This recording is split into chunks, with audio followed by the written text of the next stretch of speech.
What is up, everyone? Welcome back to another episode of First Date Unsolved. In season 2, we covered the notorious Patty Cannon. She planted roots right on the Delaware and Maryland line and is thought to have been the first female serial killer in the whole United States. Today, we are going to be talking about another serial killer who terrorized areas in Delaware and Pennsylvania, but these crimes took place just 3 years ago. Keith Gibson's life of crime started long before 2021, but that is when investigators believe his killing spree began. Before he was arrested on June 8th, 2021, Gibson shot 6 people in Delaware, killing 2, and is believed to have killed 4 more people in Philadelphia, and all of this took place during the span of only 5 months. I will be briefly going over Gibson's past prior to 2021, and I will provide details and a timeline of the events that unfolded during his adult life, but I'd really like to take this opportunity to honor his victims, because that's what we do here on the show, and I want to give them the recognition instead of him. Not much has been published about Keith's early life, but I did find a Wikipedia page dedicated to him. Okay, I know that Wikipedia isn't the most reliable source for information, and I did notice a few discrepancies, but it's all I could find to help paint a picture of the man, the monster, before a few years ago. According to that page, Gibson was born in Philadelphia in the year 1982. His mother, Christine Gibson, was only 15 at the time, and his father wasn't around, so his grandparents helped raise him. Christine was an amazing person and set a great example for her son, but he had no interest in doing anything productive with his life and dropped out of school as early as he could. As a teenager, Gibson spent his time committing crimes. Quote, and between the mid-90s and 2008, he was prosecuted 9 times for various charges and was arrested more than 12 times for parole violations, end quote. I do want to note that the family members did notice signs of some mental and anger issues, which led to tension at the home, but I can't tell you how old he was when these signs appeared. He just may have been too old for them to be able to help him the way that he needed. Sadly, Christine is thought to be one of her son's own victims, so I'll be circling back to her in a moment. With all of that out of the way, that brings us up to July 6th, 2008. In the early hours on that Saturday, Keith and 2 other men shot and killed Stanley Savon Jones while attempting a robbery. Gibson would soon be arrested and was convicted in 2010 of manslaughter and possession of a firearm during the commission of a felony. He was given a 20-year sentence, but would only serve half of that. Stanley Savon Reese Jones was born on April 23, 1976. He was 32 years old when his life was taken. Savon's mother put together a whole web page called Share My World, which is dedicated to his life and memories. Any information that I share on him has been pulled from that website directly. There are also 304 photos that his family has shared of him and his children, so that was a pleasure to look at. I did look at every single photo. Those photos included vacations, birthday parties, and holidays. There were lots and lots of smiles and fun memories captured in those pictures. One of the tabs is titled Life Story, so here are the contents of that page. Stanley graduated from George Groves High School in 1993. He also attended Delaware Technical and Community College for hazmat/heavy equipment certification. He was the proud father of 5 beautiful children who he loved dearly. Stanley had this thing where he never called anyone by their real name. He made up a nickname for everyone. And if he was close to you, he called you his brother or his sister. He loved to travel, and he enjoyed playing dominoes and spades. He was a very real person who always let his true feelings and actions show. To know Stanley was only to love him completely. He had a way of bringing out the best in everyone that was in his presence. Stanley has touched many of our lives in various ways throughout the days, months, and years that we all have been blessed to have shared with him. He was deeply etched in a place into each of our hearts, and that will never be erased. He was a free-spirited man who lived life to the fullest. He made sure that every moment of his life was to be a great memory, and you would enjoy it as much as he would. On November 16th, 2010, Jones's mother, Crystal, wrote a piece on her son's page. It reads almost like a diary entry and expresses the pain that she felt after losing her son, her hope for peace, and her views on crime in Wilmington and in the Black communities. I'll share with you the very first paragraph just so you kind of get an idea. Quote, "On July 6, 2008, my life changed. As a mother who raised 3 children, my baby boy, 32 years old, was robbed and brutally murdered by someone who he thought was his friend in Edgemoor while walking his dog. They took away my baby boy. They took away a good brother. And most importantly, they took away a good dad from his 5 children. Yes, I am still angry. I don't sleep the same anymore. I don't wake up the same anymore. I lay awake praying or crying every day. I watch his home videos and slideshows continuously. I miss his smile, his laugh, his sense of humor. The way he fathered and loved his children with such a passion and pride. The way he touched everyone he knew, his jovial demeanor, the out-of-the-blue phone calls he would just make to make me laugh. The way he would make up names for everyone because he thought that was the way they should be named. The way he would make up words to songs he was singing because he didn't know the real words. But now he's gone out of our lives. There is an emptiness that just cannot be explained. Who could ever imagine feeling this way?" Wow, I'm really sorry. Obviously, I've read this before. I wrote this, copied and pasted this. It's just, hearing how the loss of such a light was taken, it's very emotional to me. I don't know. I just don't understand this world. I'm very sorry that I got emotional, but I'm gonna leave that in there just so you guys know this is real for me. Like it's very real. But we're gonna go ahead and fast forward to June of 2020. Gibson was released from prison and sent to live in community corrections custody, which is basically a halfway house. It didn't take long for Gibson to get into trouble, and he was sent back to prison for 6 more months for fighting, which was a violation of his probation. In December of 2020, he was released again and was assigned 18 months of probation. Terms of his parole involved a curfew, weekly meetings with his PO, and he was prohibited from leaving the state of Delaware. This brings us to 2021. I can't say what, if anything, took place to trigger Gibson and the events that happened between January and June, but something in his mind snapped and the floodgates released hatred and violence on the unsuspecting people of Philadelphia and Delaware.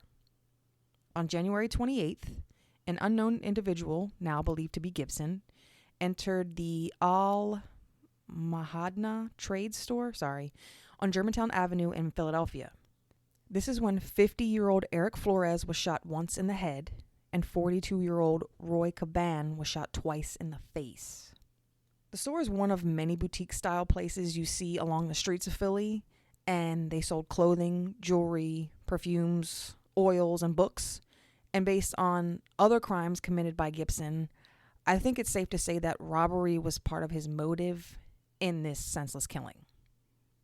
He has a history of robbery and murder. Around 1 p.m. that afternoon, someone was walking past the storefront when they noticed the men lying on the floor, and they called police.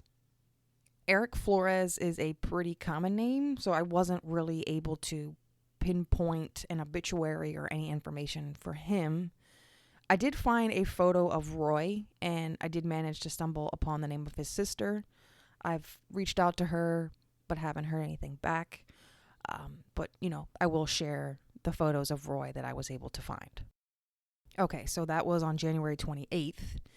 10 days later, on February 8th, Gibson's mother was shot dead in her place of work in Philadelphia.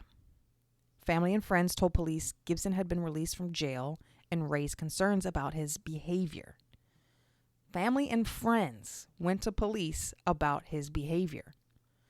Police found Gibson had violated probation, but they did not recover a gun, and video didn't show him at the location of his mother's murder, meaning any evidence linking Gibson was only circumstantial, but he was the main suspect from the beginning.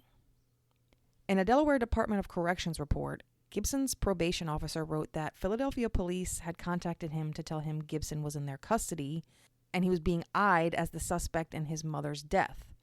The officer requested that Gibson's probation be revoked and that he be given a maximum sentence. All right, so here is where we are going to circle back to Gibson's mother. Kristen Elaine Gibson was born on October 5th, 1966 in Wilmington, Delaware. She graduated from Springfield College with a Bachelor of Science degree in Human Services in 2009, and in 2013 received her Master of Social Work degree from Widener University. After graduation, she worked with Team Arrive, holding various positions. In June of 2017, Miss Gibson became the unit director of United Peers, which is a peer-run wellness and recovery center for people with MH/co-occurring disorders who want to enrich their lives through wellness and educational sessions. As someone who went through recovery herself, Christine used a trauma-informed approach in her role at the United Peers. She endured and triumphed many of life's challenges, proving one's past doesn't have to predict their future. The information I just read is courtesy of the Resources for Human Development, or RDH website. RDH is a nonprofit that was founded in 1970 and supports more than 135 human service programs across the country, serving tens of thousands of people every year with programs addressing intellectual and developmental disabilities, behavioral health, homelessness, addiction recovery, and more. Christine made such an impact on her community that after her passing, RDH named a site after her. The Christine Gibson Peer Support House, CGPSH, opened in 2022, and they provide residential support to individuals suffering with mental health illnesses following their release from imprisonment or state hospital. The center can house up to 8 people and is open to men and women. This program is a part of the Philadelphia initiative that, quote, aims to reduce justice involvement for people with mental health illnesses by decreasing their length of stay in jail or in a hospital, minimizing reincarceration, and improving connections to services, end quote. According to Gregory Martin, who is RDH's Regional Director for Behavioral Health and Housing, there was a need for a program like this that supports people with mental health challenges, who were also incarcerated at one point. With the death of Christine Gibson and wanting to honor her legacy of supporting the peer-run programs, it was suggested this program be named after her. See, didn't I tell you she was amazing? The days following his mother's murder, Gibson was interviewed by police. I'm not sure what he said, but he must have slipped up and mentioned that he had been traveling to Philly, which was a violation of his parole. If you remember, back in June, he was told not to leave Delaware, and he obviously didn't follow those rules. He was promptly arrested, and in March, he was extradited from Philadelphia to Delaware. Now, April 2021, in my opinion, this next part is where the system really screwed up. They screwed up royally. They screwed up big time. On April 13th, a probation violation hearing was held where the judge found Gibson guilty. Sentencing was delayed by 2 weeks to provide the defense time. On April 27th, at the sentencing hearing, Gibson's public defender presented new evidence that the 39-year-old had community support lined up as well as job prospects. Parole officials did not object to a recommendation by the public defender to sentence Gibson to time served plus 18 months probation. The judge accepted the recommendation. So just 2.5 weeks later, Gibson would kill again because he was not detained. On May 15th, Leslie Liseth Ruiz Basilio, a wife and mother of 2, was shot and killed while working at an Ellesmere, Delaware Metro by T-Mobile store. A masked man arrived on a blue bicycle and confronted the 28-year-old. He then forces her to the back of the store, and with her arms raised in the air, he proceeds to execute her. The store had seen its fair share of robberies in the past, so surveillance cameras had been installed. These cameras caught Basilio's final moments. After killing the defenseless young woman, Gibson stole money from the register, cell phones from the store, and he stole her Cadillac Escalade. Her vehicle was located in Philadelphia, just blocks from his home, a week or two after her murder. So this guy shoots her execution style, robs the store, and then steals her car. And the dumbass abandons it where he was staying just weeks after her death. According to Leslie's obituary, she was born on March 6, 1993 in Guerrero, Mexico. Sorry. She received her early education in Mexico and later went to obtain her GED. In 2010, she found out that she was pregnant with her daughter, and that is when she began working for Metro PCS. She worked her way up and became the manager of the Ellesmere store, and she had future goals of one day opening up her own franchise location. She welcomed her son in 2015. Leslie was an active member of her church. She loved to dance and sing and lived life every day to the fullest. Quote, she will be remembered as someone who welcomed everyone with a cold Corona Premier in one hand and lending out the other. Most importantly, she leaves her mark on the world as someone happy and full of life. On June 5th, at around 5 a.m., a man carrying a revolver forced Christine Lugo, also a mother, into a Dunkin' Donuts store in Philadelphia's Fairhill neighborhood. Surveillance video captured the suspect forcing himself into the store as it opened and demanding Lugo to give him the money in the register, which amounted to $300. All before shooting her and fleeing. Again, so here we have robbery and murder. Christine, again, was a mother, and she was only 40 years old. This time, though, Gibson made no attempt to hide his identity and chose not to wear a mask. He was either getting cocky or he wanted to get caught. Philadelphia police were contacted by Ellesmere police, and both agencies began working very closely together because officials in Delaware believed the two crimes were related. Less than 24 hours later, around 2:30 a.m. on June 6th, Gibson shot and killed Ronald White in a street robbery in Wilmington. Ronald White was born on January 10th, 1979. He was 42 years old at the time of his murder.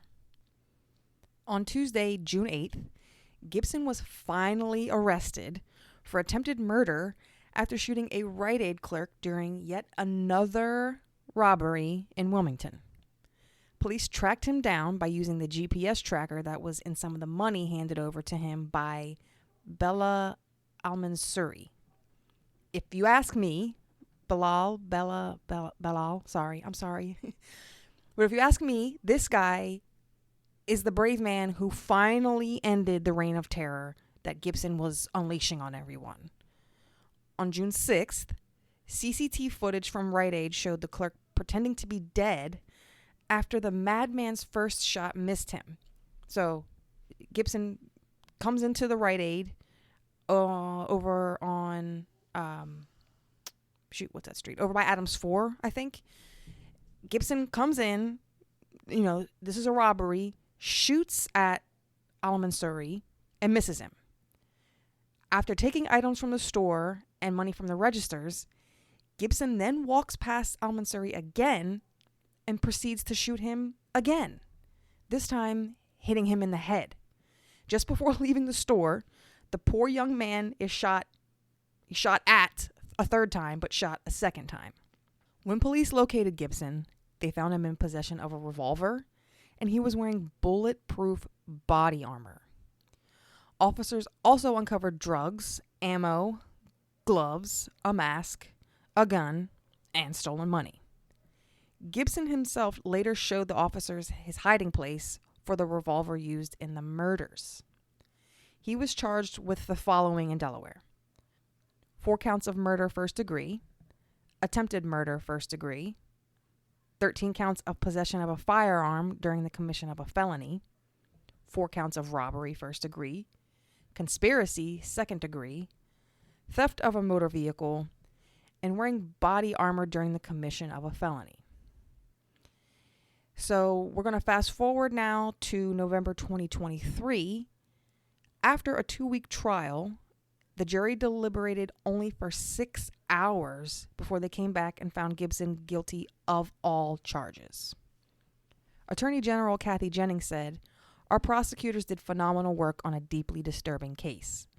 The defendant carried out a vicious, cold-blooded crime spree, killing 2 and injuring 4 people in Delaware, and facing pending charges for yet more violence in Pennsylvania. He was armed and wearing a bulletproof vest when law enforcement arrested him, and it is difficult to fathom how much more destruction he would have caused had he not been apprehended. I'm proud of our prosecutors and of law enforcement who ensured that he will spend the rest of his life in a prison cell. Above all else, we are thinking of his victims, including those whose lives were cut short and whose families are still healing from this man's crime." And that, ladies and gentlemen, is the case of Keith Gibson. At this time of recording this is April 11th. I don't think there's a court date set for Pennsylvania yet, but he is still facing a slew of other charges in Pennsylvania. He's facing charges for the death of his own mother, all those other victims' lives he took in Philly. This guy proclaims himself to be the beast. This guy's a clown. He's not a beast. He's a clown. He's disgusting. This is all very disturbing. All of it.